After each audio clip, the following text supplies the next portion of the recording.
প্রিয় দেশবাসী, আসসালামু আলাইকুম। আপনারা সকলেই অবগত আছেন যে আমাদের সাধারণ শিক্ষার্থীদের পক্ষ থেকে সরকারকে আলটিমেটাম দেওয়া হয়েছে যে আমাদের এই দেশ বর্তমানে যে ৭২ সংবিধানের উপর চলছে সেই সংবিধানকে বাতিল করে নতুন সংবিধান তৈরি করতে, অর্থাৎ সেই সংবিধান যেন গণমানুষের কথা বলে, সেই সংবিধান যেন সাধারণ মানুষের কথা বলে। কিন্তু যখন এই বিপ্লবী সংবিধান গঠন করার জন্য বিভিন্ন রাজনৈতিক মহলের সাথে যখন কথাবার্তা বলা হয়, তখন দেখা যায় বিএনপি সহ বিভিন্ন রাজনৈতিক ব্যক্তিবর্গ তারা ৭২ সংবিধান বাতিল চায় না, অর্থাৎ তারা চায় এই ৭২ সংবিধান যেন এই বাংলাদেশের সংবিধান হয়। কিন্তু আমাদের বুঝতে হবে যে ৭২ সংবিধানটা কি। ৭২ সংবিধান মূলত ভারত এবং আওয়ামী লীগের, অর্থাৎ শেখ মুজিবের দুজনে মিলে এই সংবিধান রচনা করা হয়। এই সংবিধানের জন্যই শেখ মুজিব বাকশাল গঠন করে। এই সংবিধানের জন্যই কোনো বিপ্লব আমাদের এই দেশে টিকতে পারে না।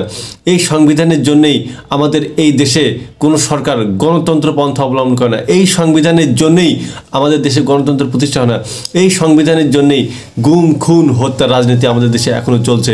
আমি শিক্ষার্থীদের উদ্দেশ্যে বলতেছি এবং সাধারণ মানুষের উদ্দেশ্যে বলতে চাই যে যেসব রাজনৈতিক বর্গ এবং যেসব রাজনৈতিক দল এই ৭২ সংবিধানের পক্ষে সাফাই গায় এবং যারা এই সংবিধানের পক্ষে কথা বলে, আপনারা বুঝতে পারছেন যে তারা কত বড় ফ্যাসিবাদী হতে চাচ্ছে। এবং যারা এখনও পর্যন্ত ক্ষমতায় আসেনি, বিশেষ করে বিএনপি নেতাকর্মীরা, তারা যে এত ফটো করে, তারা এখনও ক্ষমতায় আসেনি, অথচ তারা যেভাবে ক্ষমতার পাওয়ার দেখায়, তারা না জানি ক্ষমতা আসলে তারা আমাদের দেশ নিয়ে কী খেলা নিয়ে খেলবে।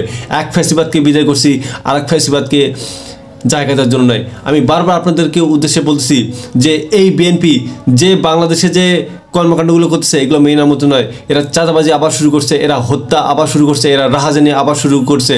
এরা বাংলাদেশকে নতুন একটা ফ্যাসিবাদের দিকে নিয়ে যাচ্ছে। এরা চায় যে আওয়ামী লীগ তো বিদায় হয়ে গেছে, এখন আমরাই তো ক্ষমতায় যাব, আমরাই ক্ষমতায় গিয়ে এই ৭২ সংবিধান দিয়ে আমরা নতুন ফ্যাসিবাদ গঠন করব, আমরাই থাকবো আজীবন ক্ষমতায়, আমরাই একনায়কতন্ত্র গঠন করব। কারণ এই ৭২ সংবিধান কোনো গণতন্ত্রের মধ্যে পড়ে না। এই ৭২ সংবিধান একনায়কতন্ত্র, অর্থাৎ ফ্যাসিবাদের সংবিধান। এটার জন্য আমাদের সাধারণ শিক্ষার্থীদের অবশ্যই রুখে দাঁড়াতে হবে। এবং গণমানুষের আপনাদের বলি যে আপনারা যে যেখানে থেকে পারেন এই বাকশাল আওয়ামী এবং এই বিএনপির যারা আছে, যারা নতুন ফ্যাসিবাদ গঠন করতে চায়, এদের রুখে দিতে হবে। আমাদেরকে এদের কঠোর হাতে দমন করতে হবে। আমরা তো দেখতেছি যে এই আওয়ামী লীগের পতনের পর যে এই বিএনপি সারা বাংলাদেশের মানুষকে অতিষ্ঠ করে ফেলতেছে। ক্যাম্পাসকে করতেছে ছাত্রদল, অন্যান্য এলাকায় পাড়া মহল্লায় এই যুবদল, এই দল, বিএনপি বিভিন্ন যে অঙ্গ সংগঠনগুলো কাজগুলো করতেছে। চাঁদাবাজি এখনও থেমে নেই, শুধু হাত বদলটা হয়েছে। এর বিরুদ্ধে আমাদের রুখে দাঁড়াতে হবে। যদি এই বিএনপি যদি আবারও ক্ষমতা আসে, আমাদের এই দেশকে আবার অস্থিতিশীল করবে। আওয়ামী লীগ যেটা করছে তার থেকে বড় ফ্যাসিবাদ হবে এই বিএনপি। আমাদের যতটা উচিত এর বিরুদ্ধে প্রতিরোধ গড়ে তোলা। এবং শিক্ষার্থীদের বলবো, আপনারা সকলেই এক থাকবেন। যেখানে ছাত্রদল ফ্যাসিবাদী গঠন করবে, যেখানে ছাত্রলীগ আপনারা পাবেন, অবশ্যই এর বিরুদ্ধে প্রতিরোধ গঠন করা হবে। যদি শিক্ষার্থীদের জন্য ন্যূনতম পরিমাণ যদি তাদেরকে আশ্রয় দেওয়া হয়, অবশ্যই ছাত্রদলের বিরুদ্ধে আমরা বিদ্রোহ ঘোষণা করব।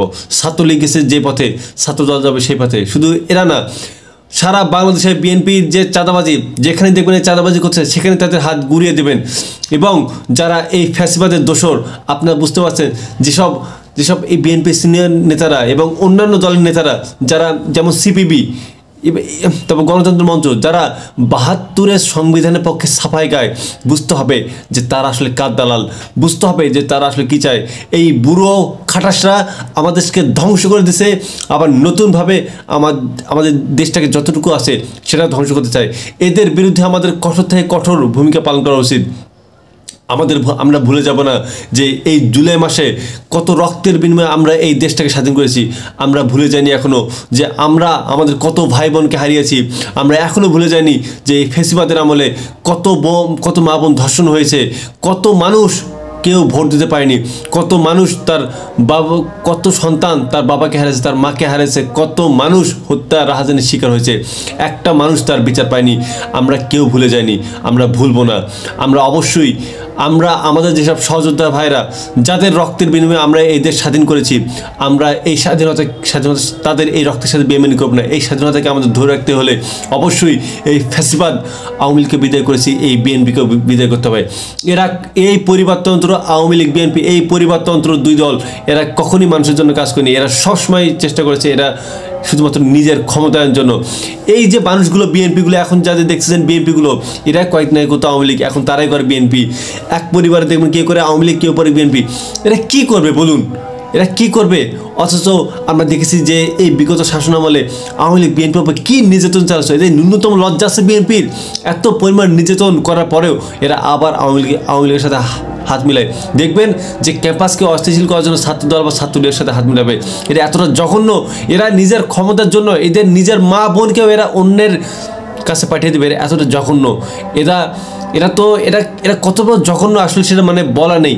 যে এরা ক্ষমতার জন্য যারা এদেরকে নির্যাতন করতে করতে বাসায় থাকতে দেয় না, এই তো হামলা মামলা কতই করে, এরা শুধুমাত্র ক্ষমতার লোভের জন্য এরা শত্রুর সাথে হাত মিলাতে পারে। এরা তো বিএনপি চেহারাই, এরা তো আওয়ামী লীগ, বিএনপি আওয়ামী লীগ এরা তো সবাই তো একই মুদ্রা, এফিট ওফিট। তাই আমি আপনাদের উদ্দেশ্যে বলি যে আগামী নির্বাচন যেদিনই হোক, নির্বাচন আগে না, আগে সংস্কার, এরপর নির্বাচন যেদিনই হোক, বিএনপি আওয়ামী লীগকে এদের অবশ্যই প্রতিরোধ করতে হবে। এরা কখনো গণমানুষের দল হতে পারে না, এরা কখনোই মানুষের দল হতে পারে না। এরা শুধুমাত্র নিজের ক্ষমতা দখলের জন্য এরা পরিবারতন্ত্রের মাধ্যমে আমাদের দেশে একটা অস্থিতিশীল পরিবেশ তৈরি করে।